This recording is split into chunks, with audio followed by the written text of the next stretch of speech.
স্ত্রী পরিচয়ে এক নারীর সঙ্গে যশোরের পানি উন্নয়ন বোর্ডের রেস্ট হাউসে ধরা পড়া ঝিনাইদহের মহেশপুর থানার ওসি সাইফুল ইসলামকে প্রত্যাহার করা হয়েছে। একই সঙ্গে ঘটনা তদন্তে 3 সদস্যের কমিটি গঠন করা হয়েছে। গত 30 জুন সন্ধ্যায় এক নারীকে নিয়ে যশোর পাওপর পুরাতন রেস্ট হাউসের কপোতাক্ষ কক্ষে ধরা পড়েন ওসি সাইফুল ইসলাম। এই ঘটনার একটি সিসিটিভি ফুটেজ সামাজিক যোগাযোগ মাধ্যমে ছড়িয়ে পড়লে ব্যাপক সমালোচনার জন্ম দেয়। ওই ভিডিওতে দেখা যায় সন্ধ্যা 6:10 এক নারীকে সঙ্গে নিয়ে ওসি সাইফুল ইসলাম রেস্ট হাউসের একটি কক্ষে প্রবেশ করেন। কিছুক্ষণ পরেই জেলা ছাত্রদলের যুগ্ম সাধারণ সম্পাদক গোলাম হাসান সনি তার লোকজন নিয়ে সেখানে হাজির হন। এরপর রেস্ট হাউসের কক্ষের দরজায় ধাক্কাধাক্কি করতে থাকেন।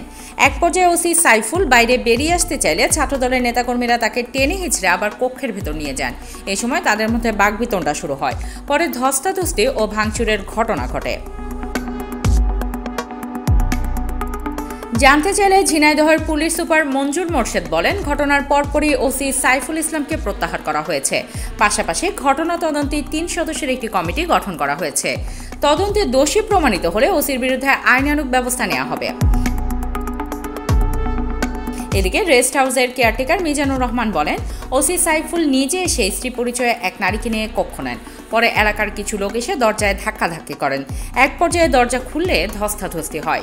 ওসি সাইফুল ইসলাম দাবি করেন, অনৈতিক কোনো কিছু ঘটেনি। তিনি যশোরে ব্যক্তিগত কাজে এসেছিলেন। সেই নারী বন্ধুটিকে নিয়ে রেস্ট হাউসে অবস্থান করছিলেন তিনি।